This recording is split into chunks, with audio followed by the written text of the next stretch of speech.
ইউনূসের অধীনে না। ওই ক্ষমতা দখলকারী, ক্ষমতা চুরি করা এই লোকের কাছে না। ডাকাতি করেছে এই ডাকাতের কাছে না। তো সবাই ভালো থাকেন, সুস্থ থাকেন।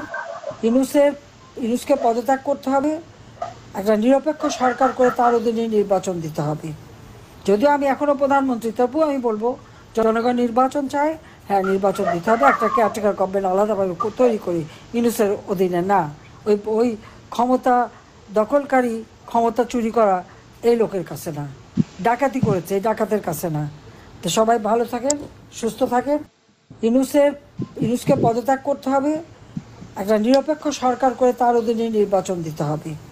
যদিও আমি এখনও প্রধানমন্ত্রী, তবুও আমি বলবো জনগণ নির্বাচন চায়, হ্যাঁ নির্বাচন দিতে হবে, একটা কেয়ারটেকার গভর্নমেন্ট আলাদাভাবে তৈরি করি, ইউনূসের অধীনে না। ওই ক্ষমতা দখলকারী, ক্ষমতা চুরি করা এই লোকের কাছে না। ডাকাতি করেছে এই ডাকাতের কাছে না। তো সবাই ভালো থাকেন, সুস্থ থাকেন।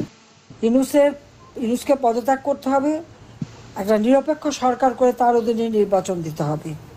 যদিও আমি এখনও প্রধানমন্ত্রী, তবুও আমি বলবো জনগণ নির্বাচন চায়, হ্যাঁ নির্বাচন দিতে হবে, একটা কেয়ারটেকার গভর্নমেন্ট আলাদাভাবে তৈরি করি, ইউনূসের অধীনে না। ওই ক্ষমতা